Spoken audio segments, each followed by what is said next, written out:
കോതമംഗലം നഗരസഭ 20-ാം വാർഡിൽ CPIM ward കമ്മിറ്റിയുടെ നേതൃത്വത്തിൽ ജനസഭ സംഘടിപ്പിച്ചു. CPM ജില്ലാ സെക്രട്ടേറിയറ്റ് അംഗം ആർ അനിൽകുമാർ ഉദ്ഘാടനം ചെയ്തു. കോതമംഗലം നഗരസഭ 20-ാം വാർഡിൽ CPM വാർഡ് കമ്മിറ്റിയുടെ നേതൃത്വത്തിൽ നടന്ന ജനസഭയിൽ നഗരസഭയുടെയും സർക്കാരിന്റെയും വിവിധ വികസന പ്രവർത്തനങ്ങൾ ചർച്ച ചെയ്തു. CPM ജില്ലാ സെക്രട്ടേറിയറ്റ് അംഗം ആർ അനിൽകുമാർ ഉദ്ഘാടനം നിർവഹിച്ചു. കേരളത്തിന്റെ ഏറ്റവും വലിയ പ്രത്യേകതയാണ് ഓണത്തിന് നമ്മളെന്ത് ചെയ്യും?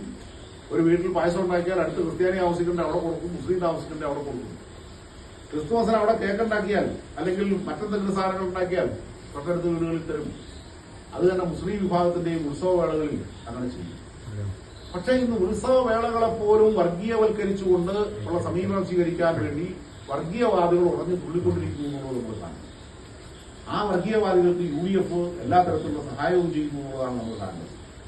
അത് ഭൂരിപക്ഷ വർഗീയതയാണെങ്കിലും UDF അങ്ങോട്ട് കൂടുന്നു, ന്യൂനപക്ഷ വർഗീയതയാണെങ്കിലും UDF ആ പക്ഷത്തേക്ക് കൂടുന്നു. CPM Kurur branch secretary advocate Swathi S അധ്യക്ഷത വഹിച്ചു. ശ്രീകുമാർ KG സ്വാഗതം പറഞ്ഞു. മുൻ ward councillor Prasanna Muraleedharan, Vidyasagar, PG Venu, Eldhose Thomas, PP Mathew തുടങ്ങിയവർ സംസാരിച്ചു. CPM 20-ാം ward committee secretary Elson V Saji നന്ദി രേഖപ്പെടുത്തി. News desk KCV news.